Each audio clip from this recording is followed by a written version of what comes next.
How's it going, Retro people? My name is Brad, this is Retro Style Spotlight, and this is your news, notes, history, and retro games to play for the week of April 25th, 2017.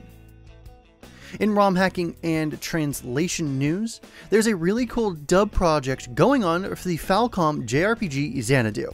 The English translation for this game has been completed, and they are now looking for people who are interested in voice acting and have the required equipment to audition for some of the roles. There are 32 male and 19 female roles to fill. They range from the main character and the party to all of the bosses and townspeople. The project has a decent requirement for its voice actors, requiring the person to have a decent working microphone, the ability to record their audio to the project's specification, and to be able to follow direction.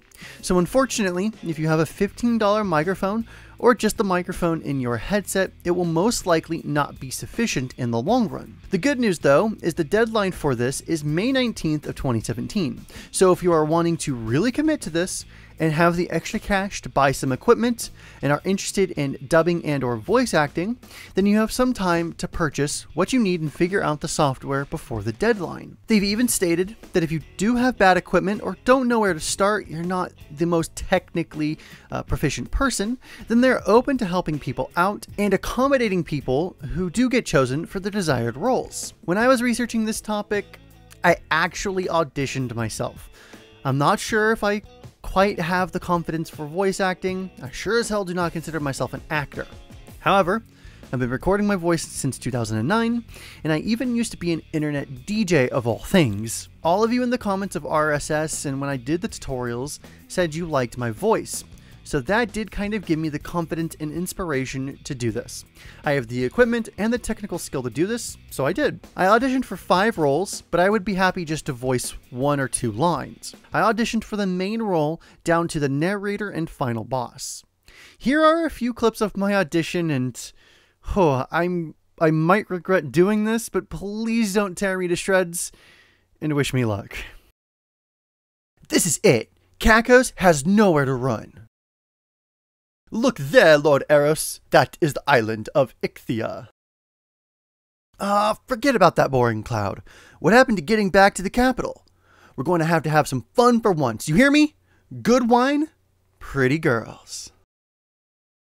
The Badlands of Makuria, far to the west of Ashtaria's capital. Here, Arios has been leading a campaign against a horde of vicious monsters. Though forced to rely on newly conscripted soldiers, he now stands ready to strike at Kakos, the enemy general, in the heart of his own territory. Time for some spectacular emulation news. The Internet Archive is an amazing place to get some digital goodies, in the name of preservation, of course. Well, now they've published 6 original Mac games to play from within your browser. Similar to the DOS games that you can play in your browser, that initiative from a couple of months ago, maybe a couple of years ago now, the Internet Archive set up a few of these games. Rogue, Colossal Cave Adventure, Dark Castle, Shuffle Puck, Run for the Money, and Load Runner. I don't want to get too in-depth for each game, as that would take longer than I would like, but the link below explains each game in a nutshell. The standouts for me are Rogue and Load Runner, but both games were heavily ported and are definitively better on other platforms. However, if you have the nostalgia for a quick jaunt, want to maybe test out a little bit of history that you may not have been privy to or may have even been alive for, and don't want to dedicate some time to setting up the system in Launchbox, though I do consider that the preferred method, then check it out in the links below. South Korea has been known for about 20 years to have an amazing love affair with esports, but most specifically with the StarCraft series. So much so that when you are getting your butt kicked in these games, it's common for people to say that the person on the other side is Korean, even when they're really not. They take it serious over there. So serious, in fact, that one of their presidential nominees has created 2 StarCraft maps and has given them away for free. Jaein, and I apologize if I'm mispronouncing your name, I most certainly am. The South Korean presidential candidate has released these maps for his campaign. If you're curious about the maps, check out his blog in the links below. Don't forget, StarCraft was also just made free as well, and the game is finally out. When I reported on it last time, the patch was being delayed and they were having some trouble. However, everything's been solved and you can now get it for free with StarCraft Remastered coming soon. New, old games are very common nowadays, and they are quite fun. An interesting looking game called Escape 2042 is making its way onto the original Game Boy, Genesis and Dreamcast. In fact, it's actually already there. I don't know how that evolution follows, but that's what they wanted to do, so they did it. Orion Soft has just released Escape 2042, The Truth Defenders for the Game Boy. Described as a, quote, futuristic, fast-paced platformer game, it takes place in 3 different environments and features 2 minigames. The object is to avoid the unwanted attention of security cameras, collect grenades to deal with enemies, and hack computers to unlock doors and find the exit. They're releasing the game on actual Game Boy cartridges, and you can even pick up a physical release of the game for the other 2 consoles as well, in various different packages. No word on if they have the ROMs available to purchase for those games for your Launchbox library, so that might be something to look into for them, I would hope, because, you know, getting those ROMs available for people who maybe don't want to necessarily have the physical edition or want to collect the physical edition and keep it in pristine condition and then just play the ROM, you know, those avenues do exist for people. It does look like Orion Soft has quite a few games to purchase for the Dreamcast as well, and those look fantastic. If you're interested in a physical copy of this game for Game Boy, Genesis, and Dreamcast, I've included the shop links below. The game is also available on Steam for $8, so even though there doesn't seem to be any ROM editions, you can still buy it digitally, and it looks to be a lot of fun. So, this story confuses me a lot.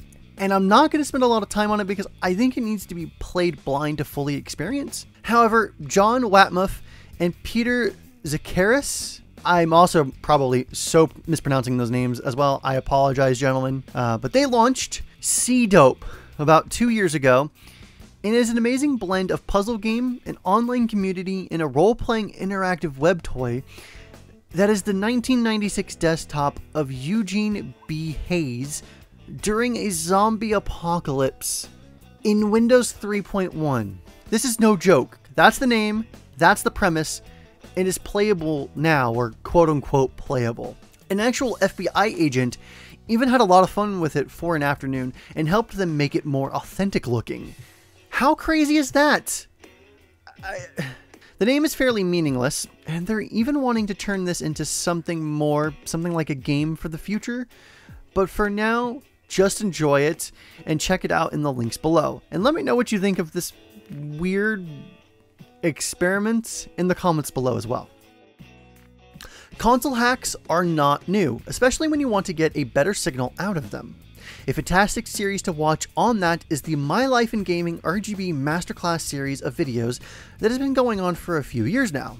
They talk about modding consoles for RGB and HDMI outputs, and how to pass things through upscalers for the best possible image, something I love thanks to emulation. However, handhelds generally get the shaft when it comes to this type of thing. There is a consoleized Game Gear out there, so these sorts of things are possible, but harder to come by. Well, now the GBA is being consoleized. The GameCube Game Boy player is a decent solution, especially at the time, but now it leaves much to be desired unless you use the custom firmware versions, which requires a lot of effort. That was until hacker Ben Ven's latest creation, a GBA VGA converter. Currently unnamed in the proto phase, there is a video of it in action from Ben's Facebook. You can even hook up SNES controllers to this as well. So this thing is going to display your GBA games on your TV, and you can use SNES controllers without going through another console like the SNES or the GameCube, and without dealing with their own quirks. You're going to get great looking, unfiltered, low latency GBA gaming on your TV with a real GBA. While outputting to a TV and even going through a FrameMeister will no doubt be at the top of the list for solutions. This will also apply to Game Boy and Game Boy Color games, remember? The VGA output actually offers some more impressive alternatives. Instead of sitting in front of a TV to play these games, there will soon be the possibility of attaching a portable 7-inch or larger display to the handheld to replace its existing 2.9-inch LCD screen, so don't be surprised to see handmade Game Boy Advanced XLs in the near future. Check out the video and Ben's posts below. Let's all give him some encouragement and praise, as this is no small task, and this will severely enhance retro gaming enthusiasts who want to play quality, upscaled Game Boy line games on their TV.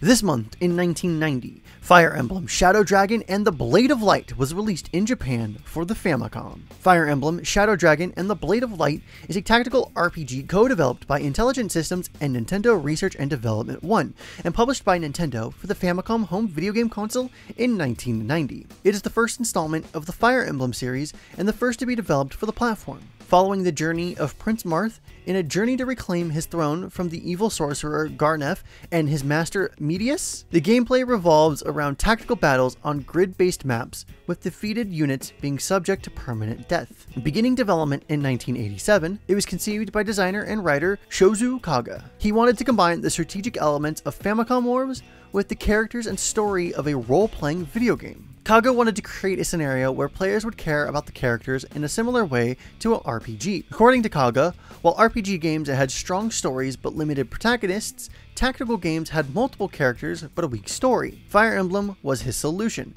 combining the two to create a fun gameplay experience with relatable characters. This lack of emphasis on a single character was intentional, to the point that even Marth was not considered by Kaga to be the main character. Keisuke Terasaki acted as director and Gunpei Yokoi produced, while the music was composed by Yuka Sugiyoko. The scale of the game meant that the team needed to find ways around memory storage problems and make compromises with the graphics and storyline. During its early advertising, the game was dubbed Hono no Monsho, or Emblem of Fire, and used character and narrative concept that did not appear in the final product. The game was advertised on television with a live-action commercial featuring a version of the Fire Emblem theme. While initial sales and critical reception were lackluster, it later became popular, launching the Fire Emblem series. The game would later be credited with popularizing the tactical RPG genre in general.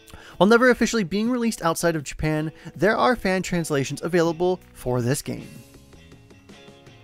If you are a patron that pledged to be a part of our Patreon campaign and are watching this early, then thank you all very much. For those of you who pledged at the producer level role, your names are now on screen. If you are interested in seeing your name as a part of Retro Style Spotlight, the tutorials, and having been inside of the Launchbox application, then head on over to our Patreon link in the description below.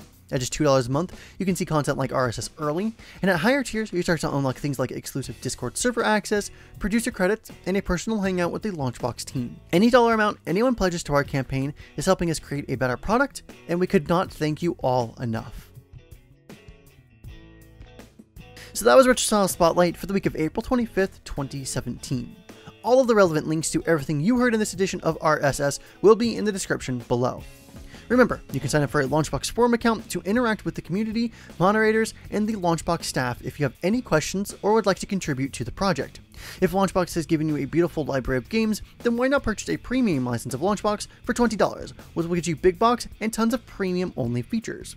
If you enjoyed this episode of RSS, then give it a thumbs up and subscribe to get notified of new videos that we make. Let us know what you think of RSS and any feedback you may have on it in the comments below. My name is Brad, the link to my channel is also below, where I do lots of gaming content. And remember, freaks and geeks, to play more games, and we'll see you next time. Have a good day!